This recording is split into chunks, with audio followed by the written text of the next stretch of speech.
ఈరోజు మనం sperm count ఎలా పెంచుకోవాలి? అంటే చాలామంది మీకు చెప్తుండొచ్చు, ఇది తినండి, అది తినండి. నేనొక ఆండ్రాలజిస్ట్.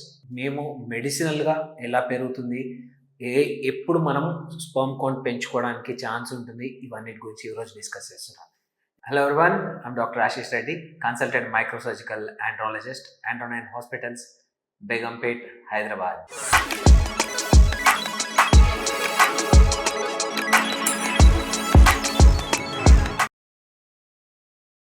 నేను ఏది కూడా న్యాచురల్‌గా పెరిగేది మీకు ఆల్రెడీ తెలిసి ఉండొచ్చు.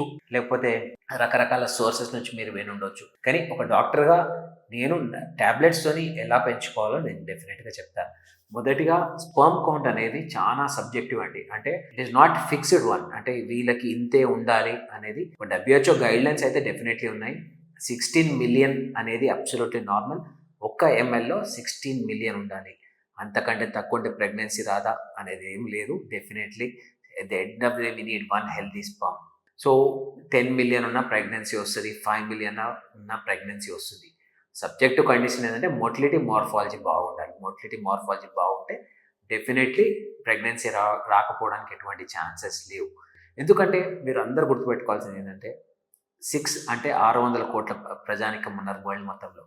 దీంట్లో ఫర్టిలిటీ సెంటర్స్కి వచ్చే పాపులేషన్ 0.00001%. సో మిగతా అందరూ నార్మల్గా ఉందంటే అస్సలు ఉండదండి. జనరలీ ఎవరు టెస్ట్ చేయడం కాబట్టి చాలా డిఫరెంట్ వేరియేషన్స్ ఉంటాయి. కొందరిలో 5 మిలియనే ఉండొచ్చు, కొందరిలో 10 మిలియన్ ఉండొచ్చు, కొందరు 100 మిలియన్ కూడా ఉండొచ్చు. వాళ్ళందరికీ ప్రెగ్నెన్సీస్ వస్తున్నాయి. So any sperm count is a good sperm count. ఒకవేళ మీకు స్పర్మ్ కౌంట్ తక్కువ ఉంది, 16 మిలియన్ కంటే తక్కువ ఉంది, మీ వైఫ్ని డాక్టర్ని చూస్తున్నారు, గైనకాలజిస్ట్ చూపిస్తున్నారు, వాళ్ళు మీ కౌంట్ తక్కువ ఉంది అంటే జనరలీ మేము ఒక ఆండ్రాలజిస్ట్ అడిగితే సో ఫస్ట్ మీరు కొన్ని టెస్ట్ చేయించుకోవాలి. బేసిక్ టెస్ట్లు చూసుకుంటే ఎఫ్ఎస్హెచ్ అంటాం. ఎఫ్ఎస్హెచ్ అంటే ఫాలికల్ స్టిమ్యులేటింగ్ హార్మోన్. సో ఈ హార్మోన్ ఏం చేస్తుందంటే స్టిమ్యులేట్ చేసి మీకు స్పర్మ్ ప్రొడక్షన్కి హెల్ప్ చేస్తుంది. So FSH, LH, luteinising hormone అంటాం, టెస్టాస్టిరాన్.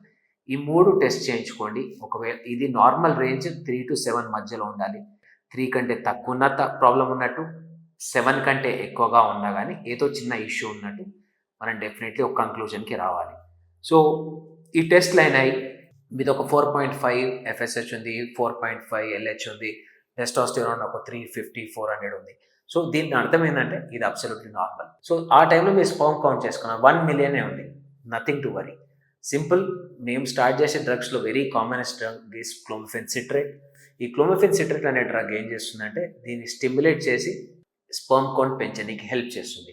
ఈ క్లోమిఫెన్ సిట్రేట్ అనేది ఒక 25 mgలో ఉంటుంది. సో అది ఒకసారి కొన్నిసార్లు డేకి సింగిల్ డోస్ ఇస్తాము, కొంతమందికి డబుల్ డోస్ కూడా ఇస్తాము ఒక రోజులో. సో ఇలా యూజ్ చేయడం వల్ల ఒక 3 months లోపట్ల మళ్ళీ స్పర్మ్ కౌంట్ నార్మలైజ్ అంటే అగైన్ మళ్ళీ చెప్తున్నా, 1 మిలియన్ ఉన్నా, 10 మిలియన్ ఉన్నా, 15 మిలియన్ ఉన్నా it is nothing to worry. So కానీ ఈ టైంలో ఈ క్లోమిఫెన్ సిట్రేట్ స్టార్ట్ చేసినాక డెఫినెట్లీ జంప్ ఉంటుంది. సో కౌంట్ తక్కువ ఉంది అనేది టెన్షన్ తీసుకోవాల్సిన అవసరం లేదు. బేసిక్లీ ఒకసారి హార్మోన్ టెస్ట్ చేసుకోండి. హార్మోన్స్ నార్మల్గా ఉన్నాయంటే ఈ ట్యాబ్లెట్ స్టార్ట్ చేస్తే మ్యాక్సిమం 3 monthsలో సెటిల్ అయిపోతుంది. దాంతోపాటు any high power antioxidants అంటే నార్మల్గా స్పర్మ్కి కొద్దిగా యాంటీ ఆక్సిడెంట్స్ ఉంటే, లేకపోతే ఫ్రీ రాడికల్స్ని చంపడానికి ఎటువంటి డ్రగ్స్ అన్నా తీసుకుంటే స్పర్మ్ హెల్త్ డెవలప్ అవుతుంది, స్పర్మ్ మొటిలిటీ మార్ఫాలజీ ఇంప్రూవ్ అవుతుంది. సో మనకి ఒక కౌంట్ ఒకటి ఇంపార్టెంట్ కాదు, మొటిలిటీ మార్ఫాలజీ. మొటిలిటీ అనేది ప్రోగ్రెసివ్, నాన్ ప్రోగ్రెసివ్ ఉంటుంది. అన్ని కలిపి ఒక 42% కంటే ఎక్కువ ఉంటే సరిపోతుంది. మార్ఫాలజీ అంటే ఇప్పుడు మనం ఒక స్ట్రక్చర్ చూసినాము, ఆ స్ట్రక్చర్ నార్మల్ ఉందా, అబ్నార్మల్ ఉందా. సో 100 స్పర్మ్ కౌంట్స్ మనం చేస్తే దాంట్లో 4 స్పర్మ్స్ నార్మల్గా ఉంటే చాలు. వేరే ఎన్ని అబ్నార్మల్ ఉన్నా పర్లేదు. 4 నార్మల్ ఉంటే మీకు న్యాచురల్గా కన్సీవ్ కావడానికి ఎటువంటి ఇష్యూస్ ఉండవు. నేను చెప్పేది ఇవన్నీ న్యాచురల్ కన్సెప్షన్కి మాత్రమే. అదే మీరు ఐవీఎఫ్ లాంటివి చేసుకోవాలి అనుకుంటే డెఫినెట్లీ అవసరం ఉంటేనే చేయించుకోవాలి. అవసరం లేనప్పుడు చాలామంది పుష్ చేసినా మీరు కొద్దిగా ఆలోచించండి. లేకపోతే ఏమైనా ప్రాపర్ ఆండ్రాలజిస్ట్ని కలవండి. వాళ్ళు మీకు న్యాచురల్గా ఎట్లా అవ్వాలో వాళ్ళు ప్రాపర్గా గైడ్ చేస్తారు. ఒకవేళ అవ్వదు అంటే వాళ్ళు అది ముందే చెప్తారు. ఎందుకంటే ఎఫ్ఎస్హెచ్ కాస్త ఎక్కువగా ఉందనుకోండి, సమ్వేర్ అరౌండ్ 10-15 కంటే ఎక్కువగా ఉంది. దాని అర్థం ఏంటంటే టెస్ట్ సరిగ్గా పనిచేయట్లేదు.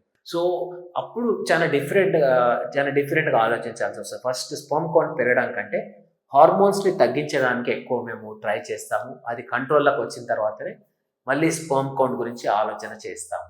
So natural pregnancy is the best pregnancy. ఎందుకంటే 99% మనకు తెలిసిన వాళ్ళందరూ కూడా న్యాచురల్గా పుట్టిన వాళ్ళే. Natural pregnancy is safe, natural pregnancy is easy, natural pregnancy is free.